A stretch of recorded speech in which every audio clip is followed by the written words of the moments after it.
everybody, Resident Loser Jeremy here. I've got a session coming up, and I wanted to talk about some of the things and how I prepare for a session. Band's coming in from different parts of the Midwest. Everybody's gonna kind of gather. We're gonna work for the weekend. Unfortunately, one of the band members can't be here, but 2020. I've been trying to figure out how to go through this process because a lot of you have been asking about how to prepare for a session kind of like this.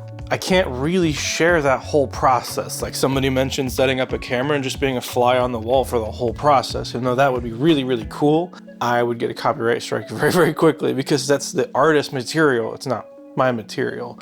But I've been trying to figure out ways I can show the process around which I'm getting ready for a session so that I can then share that with all of you. The number one thing for a session is preparation. Having something that you can work with the band on. And for me, that's writing charts that gets me into the song. A lot of times I'll ask for a demo. That could be the roughest recording of you singing into your phone or whatever. And then I'm gonna take that and I'm gonna chart it. So I'm gonna use my iPad. I'm gonna use this cool app called Onechart where you can see all of the charts that I've made. Just take a look at something like this. Some of them can be fairly simple. These can get a little more hard to understand. All this is doing is providing you all the information that you could possibly need for the session, right? Once you then print this thing out, you have something you can scribble on and draw on for the session, because inevitably things are gonna change when you're in the studio. For all intents and purposes, this gives me the title of the song, this gives me the tempo, it gives me the key signature, it gives me any and all chord changes. This is what you would kind of consider like a Nashville chart. I am not a pro at reading numbers, and all that is it's assigning chord values to each number. So a 1, if we are over here in the key of A, and a 1 just tells me I need to play an A. Basically, you can get as detailed or as vague with these charts as you want. Really what this is doing, this is not for the band, this is for myself. I'm getting into the process of learning this song. Having something like this so I don't have to memorize literally everything, it kind of keeps me in a creative flow.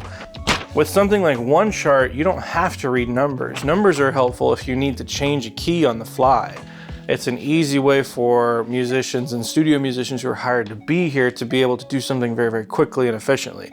If we need to go from the key of A to the key of B flat really, really quickly, we can do that without changing our entire chart. That said, Onechart will allow you to do this with chord values. Let me show you. So right now we have this here with numbers. I just go to settings. I'm gonna show it as letters. And now, all of a sudden, we have letters for the chords, which just about everybody could understand. So something like this is really, really flexible, and something you can do too. If you're not really sure on numbers, you can write this in letters and then shift it to numbers and vice versa. So you can really quickly teach yourself how to write charts like this.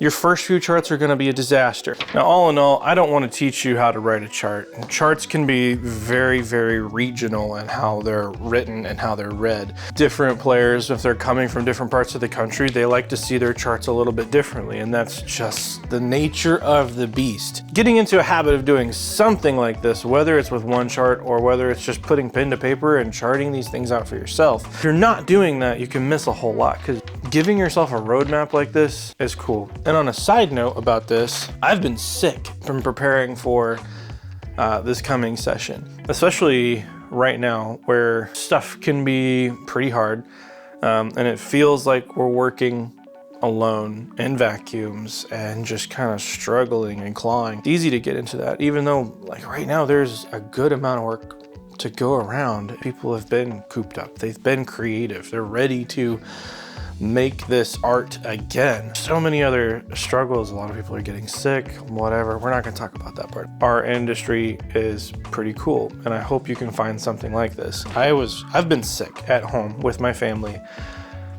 Being sick at home with the family, my time was pretty limited. I could listen to the songs, but I couldn't physically write a chart, which I've kind of grown accustomed to as far as sessions go. The cool part about the industry that we work in, this does not have to be competitive. And I've said this so many times. I hope that you find someone in your industry, in the industry that we work in, that you don't have to be competitive with. You don't even necessarily have to be like a quote unquote partner. There's an instance, and this has happened a lot of times, and I don't want to toot just one person's horn here, but to share with you guys, if there are certain times where you feel very secluded and alone in something like this, try to find and foster those relationships with people like this person, for me, who went out of their way, took their own time to write charts when I was at home sick with my family. We can build up a community of people who support each other around this. It's only going to make the music industry better as a whole. We don't have to continually try to cut each other down or try to be the literal best. There is no best. Everybody's gonna have a good year or a bad year, or everybody needs help sometimes, especially in an industry like this that is constantly fluctuating, constantly changing. Having friends and having people you trust within your own industry can only help you. There's been definitely situations where I've been in trouble and I've reached out to some other people and they've helped me. And there's been situations on the flip side where other people have been in trouble and need work, and maybe I can toss them something, or I can do this, or I can do that. Don't feel like you need to cut each other down. There's a lot we talk about in videos like this and in a YouTube channel like this where it seems like very self-improvement. Like, give yourself this edge. Here's this trick so you can do the best. But take a step back, look at where we are, look at who got us here, and then how we can better the industry around us. Because if you're a good person to those people who are around you, you're gonna get good people coming back to you. Since I had somebody really bail me out for a session and something that I really needed,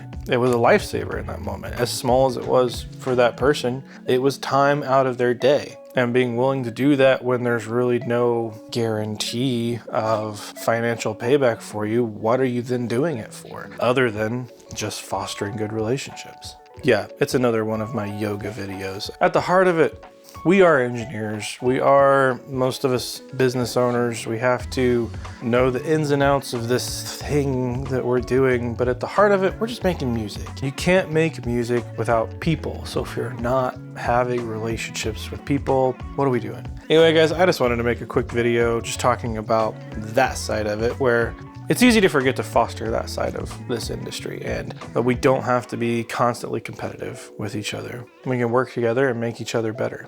Anyway, guys, I'll be back shortly with another video on how I'm preparing for the session that we're talking about right now. Stay tuned for that one. I'm Resident Loser Jeremy. Click that like button if you liked it. Hit the subscribe button for more, and I will see you in the next one.